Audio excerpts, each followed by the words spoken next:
नमस्कार मित्रों। पंच तत्व और अगम्य शक्ति की श्रृंखला में अगली कड़ी में अगले अध्याय में हम बात करते हैं पंच तत्व पृथ्वी, जल, आकाश, अग्नि और वायु। इसी के बारे में हम सूक्ष्म विवरण करते हुए आगे बढ़ते हैं।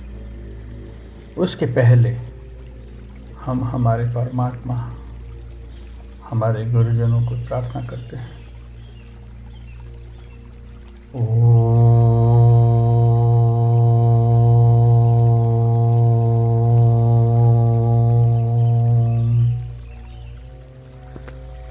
सूक्ष्म शक्तियाँ, गम्य अगम्य, गोचर अगोचर, सूक्ष्म साक्षात, उनका रूप माँ मनसा, जरात्कार माँ, हरसिद्धि माँ, महालक्ष्मी माँ, सरस्वती माँ, महाकाली माँ, सर्वस्वरूप को कोटि कोटि नमस्कार। पंच तत्व की युग्म और संयुक्त ऊर्जा स्वरूप जरात्कार माँ बाबा, मनसा मोक्ष, हरसिद्धि महाकालेश्वर, यमुना महाराज श्रीनाथ जी बाबा, लक्ष्मी नारायण, सबको कोटि कोटि नमस्कार। पंच तत्व का रूप, स्वरूप और शक्ति अमाप और निश्चित है। ईश्वर की ये रचना खुद ईश्वर का एहसास कराती है। जो भी जीव पंच तत्व की ये सुंदर और महान सृष्टि में जन्म लेती हैं, वो कभी उनके प्रभाव से बाहर नहीं रह सकती, बाकात नहीं रह सकती, उनके प्रभाव में ही रहती है। पूरा संसार पंच तत्व से बना हुआ बड़ा सागर है, बहुत बड़ा सागर। उसी सागर में सभी लिप्त हैं। जो सागर अदृश्य है, अगम्य, अगोचर और सूक्ष्म है, जो दिखाई नहीं देता, परंतु सभी जीव, हर एक कण कण को जो सृष्टि में है, वो इसी सूक्ष्म गोचर अगम्य सागर से जुड़ा हुआ है। सभी एक दूसरे में लिप्त हैं, अदृश्य है, सूक्ष्म है, दिखाई नहीं देता। इसलिए समय आने पर इसका एहसास होता है। सब जुड़े हुए हैं, अदृश्य शक्ति के प्रभाव में हैं। ज्ञान के चक्षु जब मिल जाते हैं, तब उसी का भाव होता है, एहसास होता है। इसी के प्रभाव के सामने न कोई बात, न कोई जात, न न्याय धर्म संप्रदाय खड़ा रह सकता है। सभी ये एक ईश्वर के बनाए हुए हैं। हर कण कण में ईश्वर का एहसास होता है। फिर वो आकाश, अग्नि, धरती, वायु और जल किसी भी तत्व से सरोकार रखता है। वो पंच तत्व के अंदर ही समाये हुए हैं, उनकी सृष्टि में है, उनके प्रभाव में है, उनके ही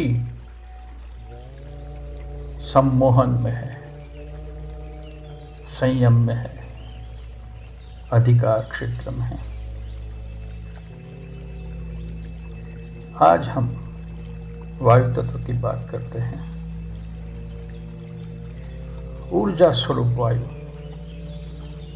ऊर्जा से छलोछल भरा हुआ वायु।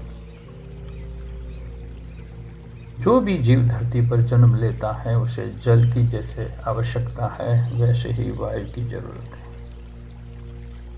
प्राणवायु के बिना वो जीवित नहीं रह सकता। प्राणवायु ही सब जीव का प्राण है। वायु का वहन और श्वास में भरना निकालना क्रिया है। क्रिया से जीवित रहते हैं और बल भी मिलता है। क्रिया चालू ही रहनी चाहिए, तब तक जीव रहता है, जीवित रहता है। प्राणवायु की सब प्राण वायु ही सब जीव का प्राण है। वायु का वहन और श्वास ने भरना निकलना, ये सब क्रिया चलती रहती है। पूरी सृष्टि के वातावरण में अनेक वायु का अस्तित्व होता है। अनेक प्रकार के वायु हैं, उसमें मुख्य प्राणवायु, अंगार वायु, nitrogen, oxygen, carbon dioxide, nitrogen वायु, उसी का चक्र चलता रहता है। वायु का भी संतुलन जरूरी है, बहुत जरूरी है। जीव प्राणवायु लेकर अंगार वायु निकलता है, विसर्जन करता है। सभी के श्वास में अंगार वायु बाहर निकलता है। प्राण वायु का उपयोग और अंगार वायु का विसर्जन का संतुलन कौन करता है? हम सब जानते हैं। उसके कई उपाय हैं, कई क्रियाएं हैं। संतुलन बिगड़ेगा, बीमारी आएगी। शुद्ध हवा जिसे हम कहते हैं वो है संतुलन वायु चक्र। जीव के हर कोश में, हर कोश में वायु, जल, अग्नि, धरती, आकाश मौजूद होते हैं और इनकी क्रियाएं होती हैं। पंचतत्वों का अस्तित्व हर कोश में है। उसमें सबसे ज़्यादा वनस्पति का काम है, उपहार है। वनस्पति अंगार वायु लेकर प्राण वायु का विसर्जन करती हैं, निकालती हैं। और जब रात होती है, सब जीव निद्रा में होते हैं, तब अंगार वायु निकालती हैं, प्राण वायु लेती हैं। कुछ अपवाद भी हैं जो 24 घंटों प्राण वायु देती हैं और अंगार वायु लेती हैं। वायु का विशेष महत्व है। हर क्रिया में, हर प्रक्रिया में वायु जरूरी है। जैसे जल बिना जीवन नहीं है, जल से जीवन है, वैसे वायु से ही जीवन है। प्राण वायु बिना प्राण नहीं चलता है।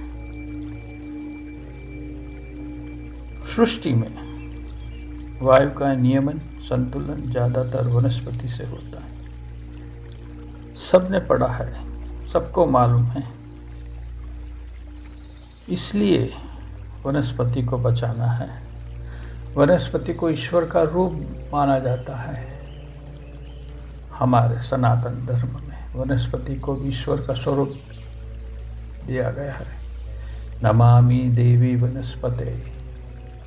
वनस्पति है तो जीवन है,